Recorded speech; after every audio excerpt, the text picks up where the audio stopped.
ಶ್ರೀ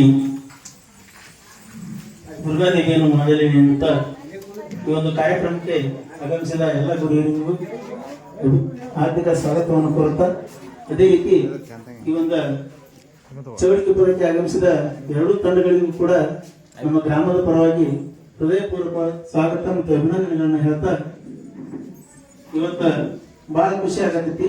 ಯಾಕಂದ್ರ ನಾನು ಒಬ್ಬ ಸಣ್ಣ ಕಲಾವಿದ, ನಮ್ಮೂರಿಗೆ ಆಗಮಿಸಿದ ನಮ್ಮ ಕಲಾವಿದರಿಗೆ ಒಂದು ಗೌರವಾರ್ಪಣೆಯಾಗಿ ಸನ್ಮಾನ ಮಾಡಕ್ಕೆ ಒಂದು ಅವಕಾಶ ಮಾಡಿಕೊಳ್ಳುತ್ತ ನಮ್ಮ ಹಿರಿಯರಿಗೂ ಕೂಡ ಅಭಿನಂದನೆಯನ್ನು ಸಲ್ಲಿಸ್ತೇನೆ. ಯಾವುದೇ ಒಂದು ಬೇರೆ ಊರಿಂದ ಬಂದಂತ ಕಲಾವಿದರಿಗೆ ಸನ್ಮಾನ ಸತ್ಕಾರಗಳನ್ನ ಮಾಡಬೇಕು, ಒಂದು ಗೌರವವನ್ನು ನೀಡಬೇಕು.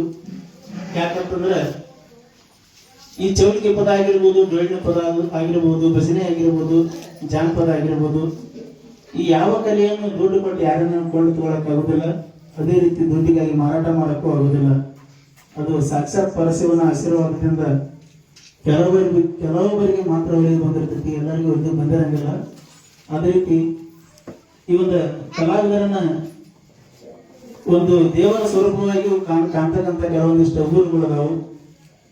ಆ ರೀತಿ ಈ ಒಂದು ಕಲಾವಿದರಿಗೆ ಹುಟ್ಟದಾನೆ ಗೌರವವನ್ನು ಪಡ್ಕೊಂಡು ಹೋಗಿರ್ತಕ್ಕಂಥ ದೇವರ ಸೃಷ್ಟಿ ಮಾಡಿಸಿರ್ತಕ್ಕಂಥ ಕಲಾವಿದರು, ಇದು ನನ್ನ ಅನಿಸಿಕೆ.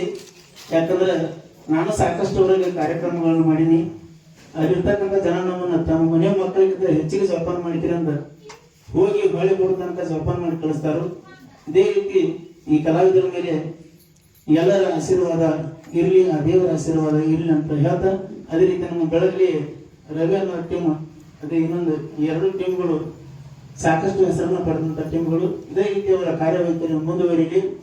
ಮತ್ತೆ ನಮ್ಮಂತ ಸಣ್ಣ ಕಲಾವಿದರನ್ನ ಬೆಳೆಸಿ ತಾವು ಇನ್ನೂ ಎಷ್ಟಕ್ಕೆ ಬೆಳೀಲಿ ಅಂತ ಹೇಳ್ತಾ ನನ್ನ ಮಾತು ಮುಗಿಸ್ತೇನೆ.